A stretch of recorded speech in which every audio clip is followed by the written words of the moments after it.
السلام عليكم ورحمة الله وبركاته. حلقة جديدة طبعا كرة عالمية، أخبارنا العالمية والمحلية. طبعا توابع الأهلي وفوز الأهلي على بيراميدز.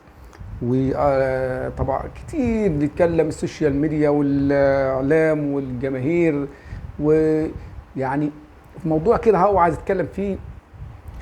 يعني تدخل جماهير نادي الزمالك في الموضوع ككل. ممكن عشان خاطر بيراميدز ما عندهاش جماهير، ده شيء مؤكد. عشان خاطر الزمالك مثلا مش عايز الاهلي ياخد الدوري عشان ما يعديش. طب عايز بيراميدز ياخد الدوري ليه؟ الكل الزملكاويه بيشجعوا بيراميدز وعايزين بيراميدز ياخد الدوري، الكل بلا استثناء، جمهور، اعلاميين، اداريين، كله بلا استثناء، الا القليل منهم اللي بيقول لك انا مش عايز بيراميدز ياخد بطوله، مش عايز بيراميدز يبقى احسن من الزمالك، مش عايز بيراميدز يبقى الثاني بعد الاهلي. في ناس فاهمه، مش يعني بيراميدز بدا خطوه خطوه يعني ياخد مكان الزمالك، بل بالعكس ده المفروض الزملكاويه يخافوا على نادي الزمالك من بيراميدز. بيراميدز نادي استثماري، فلوس كتيره معاه، لعيبه كتيره، ولكن الهزيمه طبعا كله بيتكلم على ضرب الجزاء بتاع الشحات. على فكره ضرب الجزاء بتاع الشحات فيها وعليها، اللي قال ضرب الجزاء واللي قال مش ضرب الجزاء، لان حسين الشحات هو اللي ودى رجله على محمد حمدي، واللي قال ضرب الجزاء انها ضرب الجزاء ان حسين الشحات ما فيش مكان يحط رجله فيها اساسا، فليها وعليها. لكن حكم كان سيء، حكم تغافل عن ضرب الجزاء للاهلي عبد المنعم، ضرب الجزاء امام عاشور، طرد كريم حافظ، فاولاد كتير لصالح النادي الاهلي. كمان يعني الجون الثاني تسلل واضح، لان اللاعب تدخل في الكوره، اي نعم مش متسلل، يعني اللي جاب الهدف مش متسلل، لكن المتسلل اللي نط مع الشناوي.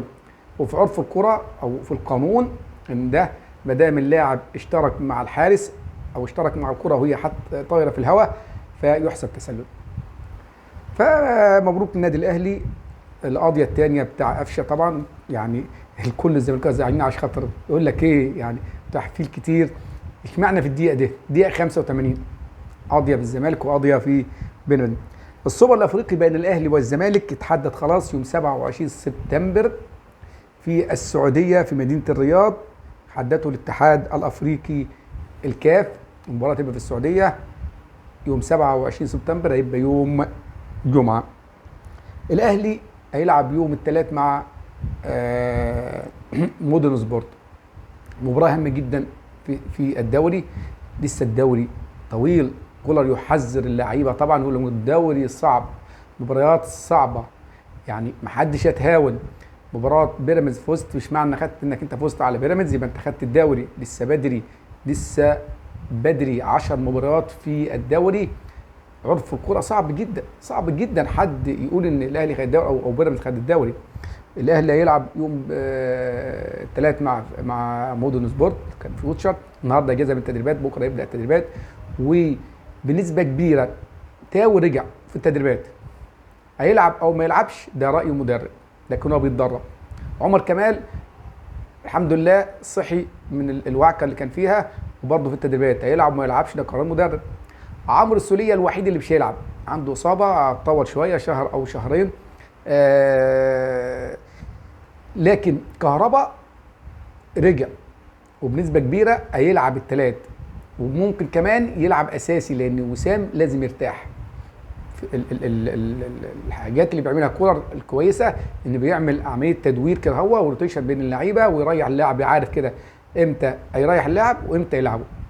يعني ممكن المباراه اللي جايه تلقى الشناوي بره بيلعب مصطفى شوبير، كنت تلقى رامي ربيعه بره او عبد المنعم بيلعب ياسر ابراهيم، تلعب محمد هاني، يلعب ديانج من البدايه، يلعب قفشه من البدايه، كهربا من البدايه، عبد القادر من البدايه. فلعيبه الاهلي جاهزه، لعيبه الاهلي جاهزه تماما للدوري كله، مش المباراه اللي جايه بس، للدوري اكمل. عندك طبعا الاهلي هيلعب يوم الثلاث مع مودرن، هيلعب الجمعه في الكاس، كاس مصر مع اعتقد الالومنيوم، وبعديها يوم الاثنين هيلاعب بيراميدز تاني. فنتمنى التوفيق ان شاء الله للنادي الاهلي، والتوفيق طبعا لجميع الانديه المصريه. النهارده مباراه هامه ونهائي اليورو 2024 ما بين اسبانيا وانجلترا الساعه 10.